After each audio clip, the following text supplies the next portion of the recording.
अस्सलामुअलैकुम। आज निहायत ही एक इम्पॉर्टेंट टॉपिक के साथ आपकी खिदमत पे हाजिर हुए हैं और टॉपिक है हमारे पास लॉज ऑफ एक्सपोनेंट। 7 लॉज पे हम बात करेंगे। लॉज पे बात करने से पहले हम ये समझते हैं कि एक्सपोनेंट होता क्या है। सबसे पहले हम एक्सपोनेंट पे बात करते हैं कि एक्सपोनेंट होता क्या है। उसके बाद फिर इन लॉज पे हम एक एक करके बात करते हैं। अच्छा देखें, व्हाट इज़ एक्सपोनेंट। एक्सपोनेंट क्या होता है, ये यहाँ पे आप देख सकते हैं। हमारे पास है 2 एक्सपोनेंट 3। तो ये यहाँ पे हमारे पास 2 जो है ये क्या चीज़ है, बेस है। और ये राइट टॉप पे जो हमारे पास नज़र आ रहा है ये क्या चीज़ है, 3 हमारे पास इसका एक्सपोनेंट है। ठीक हो गया। और इस ओवरऑल को सबको हम क्या नाम देते हैं, पावर का नाम देते हैं। तो ये अगर हम इसको सिंप्लीफाई कर लें 2 एक्सपोनेंट 3, तो इसका क्या मतलब होगा, जितना इसका एक्सपोनेंट होगा तो बेस को उतनी ही टाइम आपने क्या करना है, मल्टीप्लाई करना है। तो 2 2 ज़ार 4, 4 2 ज़ार 8। तो ये 8 जो आया है इसको भी आप पावर कह सकते हैं।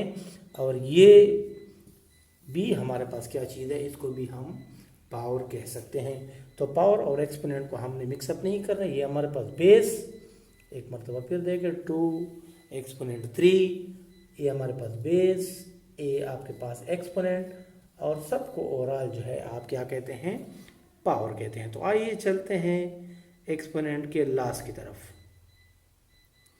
अच्छा, फर्स्ट लॉ है हमारे पास। लेट सपोज हमारे पास कोई नंबर है ए पावर ए एक्सपोनेंट एम, ठीक हो गया, और ए एक्सपोनेंट एन। और ये आपके पास बराबर क्या, किस चीज़ के बराबर आएंगे, ए एम प्लस एन। तो एग्जाम्पल के ज़रिए इसको समझते हैं। ये 2 एक्सपोनेंट 3 इंटू 2 एक्सपोनेंट 4।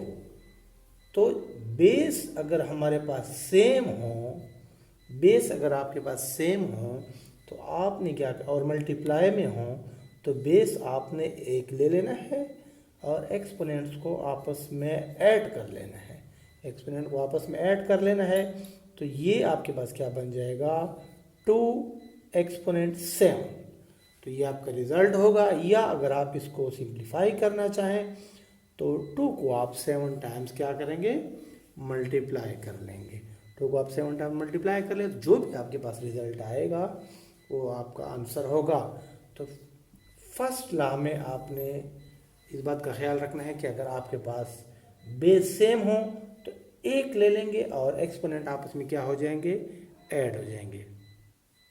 अच्छा जी, सेकंड लॉ में देखें। सेकंड लॉ में आपके पास एक्सपोनेंट सेम है जबकि बेस आपके पास क्या चीज़ है, डिफरेंट है। तो ये क्या हो जाएंगे, बेस आपके मल्टीप्लाई हो जाएंगे और आपने क्या कर लेना है, सॉरी, आपने एक्सपोनेंट जो है उनका एक ले लेना है। ठीक हो गया।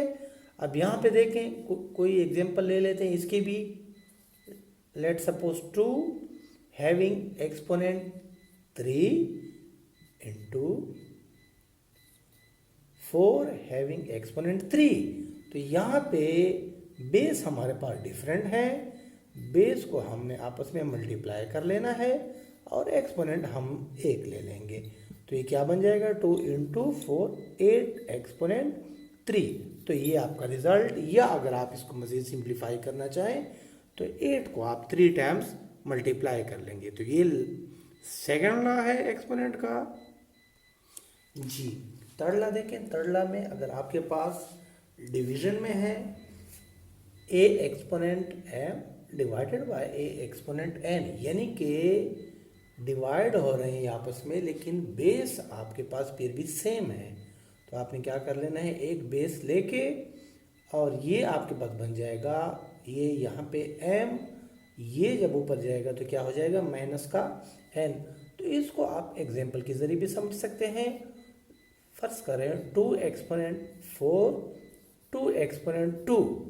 तो अगर आप इसको डायरेक्ट हल करते हैं तो डायरेक्ट क्या रिजल्ट आपके पास आना चाहिए, 2 को आप कितने टाइम्स मल्टीप्लाई करेंगे, 4 टाइम्स। ठीक हो गया। और यहाँ पे इसको आप 2 टाइम्स, तो ये कैंसल आउट हो जाएंगे, 2 2 जार कितना आएगा आपके पास 4।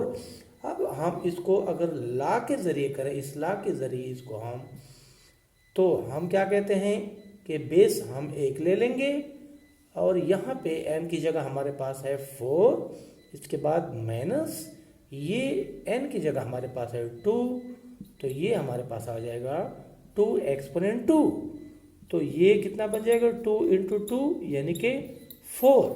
तो देखिए दोनों रिजल्ट्स को आप कंपेयर करें तो आप इसको ला की मदद से, प्रॉपर्टी की मदद से भी सिंप्लीफाई अगर करना चाहें तो इस तरीके से करेंगे।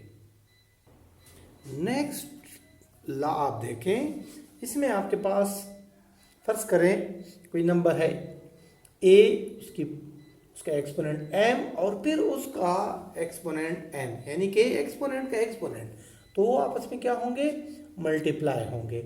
एग्जाम्पल के जरिए आप देखें, लेट्स सपोज 4 हैविंग एक्सपोनेंट 3 और उसका फिर आपके पास दोबारा एक्सपोनेंट है 2, तो कैसे करेंगे, 4 उसी तरह आ जाएगा और एक्सपोनेंट आपस में क्या हो जाएंगे, मल्टीप्लाई हो जाएंगे, m इंटू एन यानी कि 3 इंटू 2, तो 4 एक्सपोनेंट 6। तो आपने क्या करना है, 4 को 6 टाइम मल्टीप्लाई कर लेना है और आपके पास इसका रिजल्ट आ जाएगा। तो ये 4th ला है आपके पास। अब देखते हैं नेक्स्ट ला एक्सपोनेंट का जी। तो नेक्स्ट ला है आपके पास a एक्सपोनेंट 1, तो ये बराबर होगा आपके पास a के, फर्ज करें 5 एक्सपोनेंट 1, तो इसका क्या मतलब है कि 5 को आपने कितने टाइम मल्टीप्लाई करना है, 1 टाइम मल्टीप्लाई करना है। तो 1 टाइम मल्टीप्लाई करेंगे तो रिजल्ट वापस आपके पास 5 ही आएगा। इसी तरह आप कोई दूसरी एग्जांपल भी ले सकते हैं, 3 पावर 1, तो ये आपके पास 3 के बराबर ही आएगा। तो ये आपके पास जो है हमारे पास 5वें नंबर पे है लॉज ऑफ एक्सपोनेंट में। अब देखते हैं हम 6th ला। अच्छा नेक्स्ट ला देखें, a exponent 0 will be equal to 1, तो ये कैसे आएगा हमारे पास। अभी हमने देखा कि अगर हमारे पास था a एक्सपोनेंट 1 तो हमारे पास a के बराबर आ रहा था। अब हमने देखना है कि अगर इसकी एक्सपोनेंट a का 0 है तो वो हमारे पास 1 के बराबर आएगा। फर्ज करें 4 एक्सपोनेंट 0, तो हम कहते हैं कि ये हमारे पास कितने के बराबर आएगा, 1 के बराबर। अब इसको हम जो है, जो हमने थर्ड लॉ पढ़ा, थर्ड प्रॉपर्टी जो हमारे पास थी, उसमें हमने देखा a तो हमने क्या साबित किया कि वो हमारे पास बराबर होगा am माइनस n। तो इसके ज़रिए भी हम इसको क्या करते हैं, प्रूव करते हैं, साबित करते हैं। अब यहाँ पे देखें, फर्ज करें हमारे पास है 4 एक्सपोनेंट 1 डिवाइडेड बाय 4 एक्सपोनेंट 1, तो 4 एक्सपोनेंट 1 हमें पता है हमारे पास 4 के बराबर आएगा, ये भी 4 के बराबर आएगा। ये जब आपस में कैंसल आउट होंगे तो हमारे पास किस चीज़ क्या चीज़ आएगी, 1 आ जाएगा।